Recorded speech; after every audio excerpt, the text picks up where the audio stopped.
एक एक की बराबरी पे खड़ी है श्रृंखला। तीसरे टेस्ट मैच की है बारी। अब कौन किस पर पड़ेगा भारी, क्योंकि अगर भारत यहां मुकाबला जीतता है तो बॉर्डर गावस्कर ट्रॉफी रहेगी भारत के हाथ में।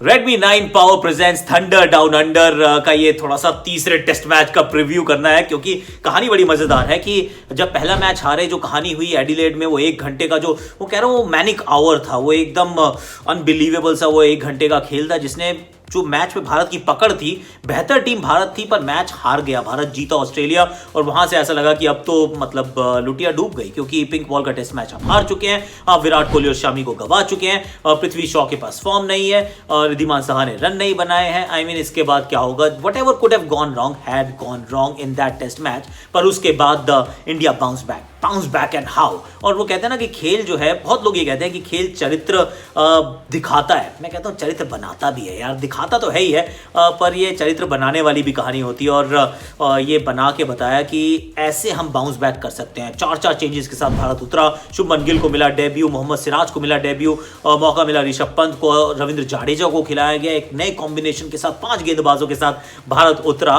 टॉस जरूर हारा पर मैच जीता। ये भारत, ये नया भारत है भैया, ये कमाल करता है। जब आप इसको बिल्कुल रूल आउट करते हो ना, तब ये बाउंस बैक करता है। और अब तीसरे मैच की क्या होगी कहानी। सिडनी टीम जा चुकी है, सारे खिलाड़ी अब सिलेक्शन के लिए उपलब्ध हैं। फिर भी बदलाव तो होंगे, तो सबसे पहले तो बदलावों की बात करते हैं। 2 बदलाव मैं एनविजाज कर रहा हूँ, आप भी कर रहे होंगे, क्योंकि बड़ी कॉमन सेंस की बात है कि रोहित शर्मा आ गए हैं। रोहित शर्मा वाइस कप्तान है तो रोहित शर्मा तो खेलेंगे। अब रोहित शर्मा खेलेंगे तो कहाँ खेलेंगे भैया, बतौर ओपनर खेलेंगे और कहाँ खेलेंगे। तो रोहित शर्मा आएंगे तो कौन बाहर जाएगा, ये भी मेरे ख्याल से सिंपल सा जवाब है इसका। हालांकि मयंक अग्रवाल की जो पहले 11 मैचेस में 1000 रन वाला जो आंकड़ा है, वो पहले 11 test matches, debut in MCG, अच्छा वहां पर किया, 2 दोहरे शतक जड़े, तो उनका हक बनता है कि 2 नहीं यार, कम से कम 3 टेस्ट तो 2 खिलाड़ी को। पर ऐसा हो नहीं पाएगा क्योंकि Rohit Sharma is waiting in the wings. तो मयंक अग्रवाल मुझे लगता है बाहर का रास्ता नापना पड़ेगा। अनफॉर्चुनेट है। और सनी जी ने तो वैसे ये भी कहा है, सुनील गावस्कर सामने तो कहा है कि मयंक को खिला लो, हनुमा विहारी को बाहर छोड़ दो। पर क्या ये सही रहेगा? क्या मतलब रोहित को या शुभमन गिल को अब आप मिडिल ऑर्डर में खिलाना चाहेंगे? I would actually go with like for like replacement. अगर एक ओपनर को आप बाहर करते हैं, दूसरा ओपनर अंदर आता है, तो फिर बाकी चीज़ें जो हैं वो हिलती नहीं है। That's what I very strongly feel. तो ये एक तो बदलाव बिल्कुल सर्टन हो गया कि रोहित शर्मा खेलेंगे। रोहित और शुभमन को मैं ओपन करता देखता हूँ, और उसके बाद चेतेश्वर पुजारा, अजिंक्य रहाणे, हनुमा विहारी को मैं खिलाऊंगा। और वो इसलिए भी खिलाऊंगा कि एक तो उनका जो वार्म अप मैच था उसमें उन्होंने शतक जड़ा था। जितने ओवरसीज मुकाबले खेले ठीक ठाक खेले। पिछले मैच में वो छोटी सी पारी थी पर वो यादगार पारी थी। जैसे हम बात करते हैं ना, वो ऋषभ पंत की पारी थी, वही हनुमा विहारी की पारी थी, जिसने मैच के मोमेंटम को धीरे धीरे वो भारत के पक्ष में मोड़ा। तो I will definitely go with him for at least 1 more game, if not the entire series. तो एक तो ये बदलाव हो गया। अब दूसरा, वहां पर फिर पंत मिलेंगे, जाडेजा मिलेंगे, उसके बाद अश्विन मिलेंगे, उसके बाद जो 3 फास्ट बॉलर है उसमें बुमराह मिलेंगे, सिराज मिलेंगे। अब 11वां खिलाड़ी कौन? तो इसमें टॉसअप होने वाला है। कुछ लोगों का तो ये भी मानना है, जो खबरें आ रही हैं उड़ती उड़ती आती रहती हैं, कि शार्दुल ठाकुर एक्चुअली इस रेस में सबसे आगे है। मतलब मैं बात कर रहा था नवदीप सैनी की, आप बात कर रहे थे टी नटराजन की। जो हमने पोल किया वो भी यही बता रहा था कि अरे टी नटराजन को खिलाना चाहिए। Navdeep Saini 2nd and 3rd पे थे शार्दुल ठाकुर, पर सुनने में आया शार्दुल खेल सकते हैं ये मुकाबला। Who should play? Well I have already said कि मुझे लगता है नवदीप, आपको लगता है टी नटराजन, और टीम को लगता है शार्दुल ठाकुर। तो चलो सभी जितने हैं ये, I think they are all in the race, which is not a bad thing. पर there is a significant loss, let's be honest. जो सिडनी की पिच है ये सपाट पिच होती है। ये हमने वनडेज में देखी थी, ये हमने पिछले साल के टेस्ट मैच में देखी थी। ये बहुत सपाट पिच रहती है और इस पर ना रन बहुत बनते हैं। तो यहाँ पर आपको खतरा रहेगा एक खिलाड़ी जिसका नाम है स्टीव अनस्टॉपेबल स्मिथ। अभी तक ये चल नहीं पा रहे थे, लेकिन अब ऐसा लग रहा है कि चीज़ें बदल सकती हैं, क्योंकि पिच उनके मतलब का है। भारतीय फास्ट बॉलिंग थोड़ी सी कमज़ोर हो गई है, थोड़ी सी देखें तो वैसे बहुत कमज़ोर हो गई है। अगर वो आइडियल टीम की बात करें उससे तो आप भी जानते हैं ना, ईशांत है ना शामी है ना, मतलब ईशांत शामी दोनों चले गए, अब उमेश भी नहीं है। तो बुमराह के साथ तो 2 बिल्कुल रूकीज हो गए ना। एक अपना दूसरा टेस्ट खेलेगा और दूसरा भी शायद दूसरा ही खेलेगा अगर शार्दुल खेलते हैं, वरना एक किसी का और डेब्यू आपको नजर आ जाएगा। That's the one problem area. Australian team की तरफ देखता हूँ बदलाव इमिनेंट है। डेविड वार्नर के खेलने के पूरे आसार है, तो डेविड वार्नर, विल पुकॉफ्स्की, तो एक नए ओपनिंग कॉम्बिनेशन के साथ आप देख सकते हैं कि एक बिल्कुल 2 नए ओपनर्स आपको दिखें।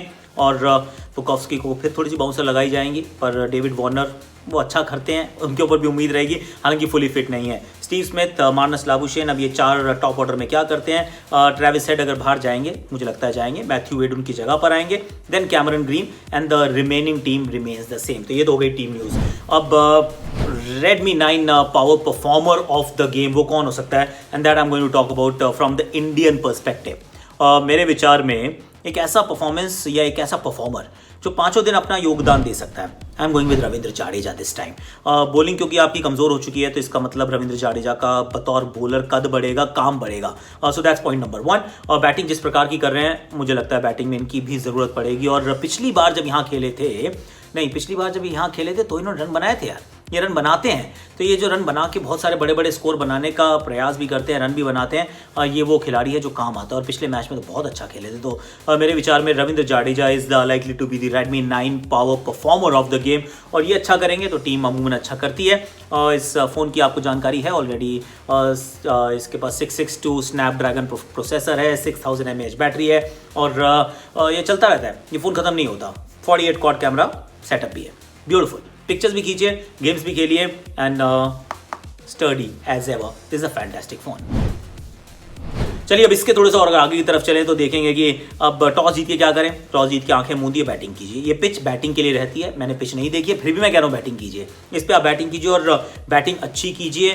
नए ओपनिंग कॉम्बिनेशन से उतार रहे हैं तो बड़ा इंटरेस्टिंग रहेगा। आई थिंक जो पहले बैटिंग करेगा इस पिच पर, उसका सिग्निफिकेंट एडवांटेज रहने वाला है। The match will be like 60-40 in the favour of a team that's batting first. So Ajinkya Rahane must call it right, क्योंकि अगर वो ठीक कॉल करेंगे तो पहले मौका मिलेगा तो बैटिंग करेंगे, इसमें कोई डाउट नहीं है। रन्स ऑफकोर्स टॉप ऑर्डर को तो बनाने पड़ेंगे, पर वो नंबर 6, 7, 8, वो 5, 6, 7, 6, 7, 8 वो वाले जो नंबर है ना, they are going to be critical from both sides. Spin का रोल थोड़ा सा ज़्यादा रहेगा, तो अश्विन जाडेजा के ऊपर फोकस थोड़ा सा ज़्यादा रहेगा। बट देन एक और बात रहेगी, वो याद करने योग्य कि पुजारा के रन अभी तक उतने नहीं बने हैं। तो जैसे स्टीव स्मिथ के वहाँ नहीं बने, पुजारा को उनसे थोड़ा बेहतर है, पर रन्स तो नहीं बनाए हैं। तो वो एक आपको लगेगा कि पुजारा को रन्स बनाने चाहिए। Get the basics right, that's my last bit, get the basics rights. क्योंकि भारत ने कैचेस छोड़े एडिलेड में, मैच छोड़ा, ऑस्ट्रेलिया ने कैचेस छोड़े मेलबर्न में, मैच छोड़ा। तो अगर कैचेस पकड़ोगे तो मैच पकड़ोगे, और अगर इंडिया ये मैच जीतती है, देखिए फिर श्रृंखला आप हार नहीं सकते। और जो बॉर्डर गावस्कर ट्रॉफी है, इसका मतलब वो तो अब आपके पास रहेगी। फिर honours of winning the last match and also drawing the series, even that's not going to be enough ना, क्योंकि ड्रॉ हो जाती है सीरीज तो किसके पास रहेगा, कप इंडिया के पास। और अगर ये मैच जीत जाते हैं तो आखिरी मैच फिर ओनर्स इतना ज़्यादा रहेगा ऑस्ट्रेलिया पे कि आप जीतिए, सीरीज तो कम से कम बराबर कीजिए, चाहे आपके हाथ में बॉर्डर गावस्कर ट्रॉफी आती है या नहीं आती है। क्योंकि जो पिछली बार जीतता है ड्रॉन सीरीज में, उसी के पास वो रिटेन करता है ट्रॉफी। तो I am actually like very gung ho, very hopeful कि एवरीथिंग विल बी राइट। हालांकि बॉलिंग थोड़ी सी कमजोर जरूर हुई है, सपाट पिच पे 20 विकेट चटकाना इतना आसान रहेगा नहीं। यहाँ मुझे लग रहा है कि Steve Smith will come to his own, but then we all know that Indian team can actually bounce back so strongly. और इस समय तो मोमेंटम बनाने की बात है, इस समय तो थोड़ा सा वर्चस्व जमाने की बात है। Keeping my fingers and toes crossed, hopefully everything will fall in place. Once again, a little word on Redmi 9 Power, of course presents Thunder Down Under। इस फोन की कहानी आपको मैं पहले ही बता चुका हूँ, एक बार फिर बता देता हूँ। स्टाइलिश भी है, 6000 mAh बैटरी भी है, 662 स्नैपड्रैगन प्रोसेसर भी है, 48 क्वाड कैमरा सेटअप भी इसके अंदर है, और डिस्प्ले बहुत बढ़िया है, टूटता है नहीं, फ़ोन गिर भी जाता है तो भी चलता रहता है, गेम्स खेलता हो तो थकता नहीं है, और बैटरी तो खैर माशाअल्लाह भैया, कमाल, सुभान अल्लाह। चलिए अब आपको क्या करना है, लाइक कीजिए, शेयर कीजिए, सब्सक्राइब कीजिए, कमेंट कीजिए, नोटिफिकेशन की घंटी बजा दीजिए। And tomorrow I am going to ask answer your question. So hashtag ask Aakash is coming tomorrow morning. और अगर टीम की अनाउंसमेंट हो जाती है तो उसके बाद just a quick reaction to the team that's announced, क्योंकि दोनों टीम्स कर जाएंगी, ऑस्ट्रेलिया इंडिया दोनों अनाउंस कर देती है आजकल। तो फिर उसके ऊपर एक क्विक रिएक्शन करेंगे as and when they announce the team for the game on the 7th at the Sydney Cricket ground.